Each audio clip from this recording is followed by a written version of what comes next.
Olá, estamos de volta! E hoje a gente vai conversar sobre A Casa das Belas Adormecidas, do Yasunari Kawabata.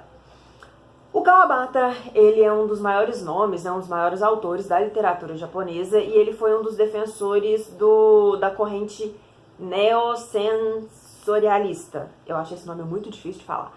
Mas é um estilo literário considerado o início do modernismo na literatura japonesa, e ele consiste justamente no abandono das características do realismo e a utilização de elementos extremamente fora da caixinha, elementos nada convencionais. Os livros do Kawabata, eles são repletos desses elementos. Ele utiliza de muita metáfora, de muita associação de elementos sensoriais para narrar, para mostrar, na verdade,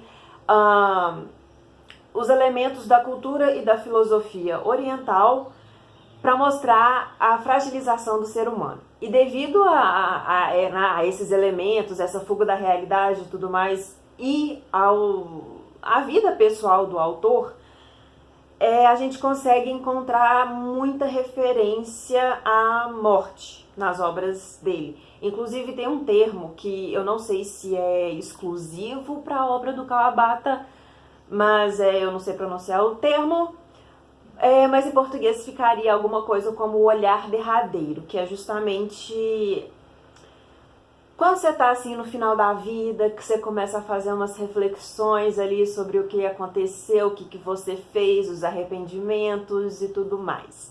Esse é um recurso narrativo que está presente em praticamente toda a obra do Kawabata. E esse livro é justamente sobre isso, esse olhar derradeiro.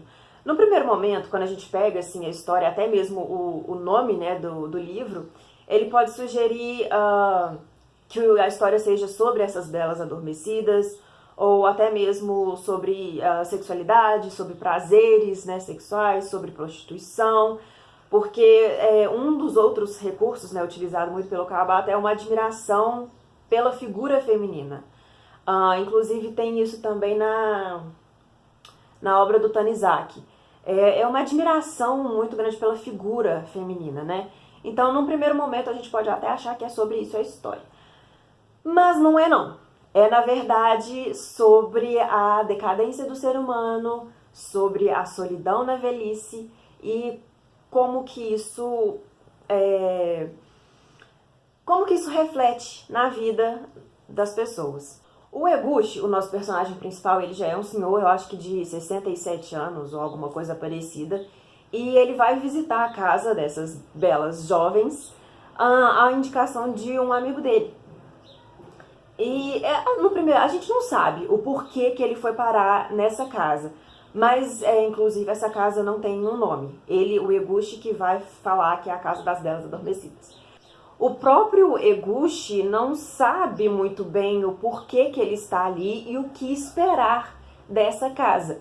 Tanto que quando ele chega assim, para passar a primeira noite dele, que ele se depara com essa jovem mulher, assim, jovem mesmo, tipo adolescente, está ali nua e completamente apagada, ele não sabe o que ele faz. E diante dessa incerteza, ele passa a reparar no ambiente em que ele está, ele passa a reparar os cheiros que essa mulher exala, as características físicas dela, que é justamente aquilo que eu comentei no início, a utilização dos elementos sensoriais. Tanto que nessa primeira noite que ele passa ali com a jovem, ele vai sentir um cheiro muito forte de leite. E isso vai ligar ali alguma coisa na cabeça dele, que vai acionar lembranças. Então ele passa a noite inteira com aquela jovem, sentindo aquele cheiro de leite, e ele vai lembrando de coisas que aconteceram ali na vida dele. Então o Kawabata, ele constrói justamente uma narrativa, não é pesada, mas ela é extremamente sensorial. O próprio quarto em que o Eguchi vai passar as noites ali, desempenha um papel muito importante na história. Ele vai descrever muito bem aquele ambiente, a cortina de veludo que vai refletir na pele muito branca das jovens, e tudo mais. Então, assim, se eu não me engano, o Eguchi, ele passa 4 noites nessa casa. Não 4 noites seguidas, mas ele se depara com 4, 5 jovens diferentes. E como eu mencionei, essas jovens, elas são, assim, bem jovens mesmo, e elas são drogadas para justamente poder passar a noite com esses velhos, e elas não acordam por nada. Inclusive tem uns momentos ali que o Eguchi vai sacudir a menina assim, tipo, acorda ou acorda, e a menina não acorda. A mulher lá responsável pela casa, ela até fala, não adianta fazer nada porque ela não vai acordar. E aí, assim, à medida que a história vai avançando, a gente vai percebendo justamente essa decadência que eu comentei, essa fragilização da terceira idade, a própria solidão, ela é muito intensa. E aí eu separei um trechinho aqui pra mostrar pra vocês que é realmente, assim, sobre isso que é o livro. Eu acho que eu tô ficando muito repetitiva, mas vou ler rapidinho aqui pra vocês. Olha. Quando se deitavam em contato com a nudez da jovem mulher, os sentimentos que ressurgiam do fundo dos seus âmagos talvez não fossem apenas o medo da morte que se aproximava ou o lamento pela juventude perdida. Talvez houvesse neles também certo arrependimento pelos pecados cometidos ou pela infelicidade no lar, coisa muito comum nas famílias dos vencedores. De certo, os velhotes não possuíam seu Buda, diante do qual pudessem ajoelhar-se e orar. Por mais que abraçassem fortemente a bela desnuda, derramassem lágrimas frias, se desmanchassem em choro convulsivo ou berrassem, a garota nada ficaria sabendo e jamais acordaria. Os velhotes não haveriam de se envergonhar, nem ficariam com seu orgulho ferido. Estavam inteiramente livres para se arrepender e se lamentar à vontade. Consideradas dessa forma, seriam as belas adormecidas uma espécie de Buda? E, além de tudo, um Buda vivo? A pele e o cheiro jovem das garotas seriam, então, o perdão e o consolo desses pobres velhotes. Então, pelo menos, na situação do Eguchi, a gente não vai ficar sabendo de outros velhos que foram para essa casa, ou que eles faziam ou deixavam de fazer com essas meninas. Mas para o Eguchi, a companhia dessas jovens era o que ele estava procurando. Chega um momento da velhice, é até assim bem recorrente a gente escutar esse tipo de comentário, né? Como que os velhos se sentem sozinhos, como que eles se sentem abandonados. A própria questão dos asilos, né? Dessas residências, assim, como que eles se sentem extremamente sozinhos, né, à medida que vão envelhecendo. E o Eguchi narra sobre isso. O Kawabata, na verdade, que vai mostrar isso pra gente. Então, a cada noite que o Eguchi vai, a cada jovem que ele encontra ali na noite, vai despertar uma lembrança específica sobre um momento específico.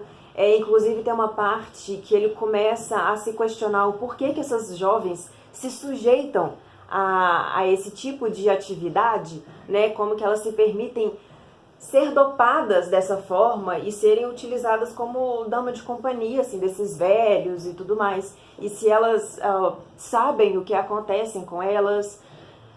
Enfim, é justamente um livro sobre lembranças, sobre reflexão e sobre, principalmente, solidão, né? Que eu já comentei 500 vezes aqui. Existe um filme chamado Beleza Adormecida, se eu não me engano, que é uma adaptação livre, né, dessa história e que eu assisti há muito tempo atrás, de forma extremamente aleatória. E eu lembro de ter, assim, ficado encantada com o filme de uma forma estranha, eu diria.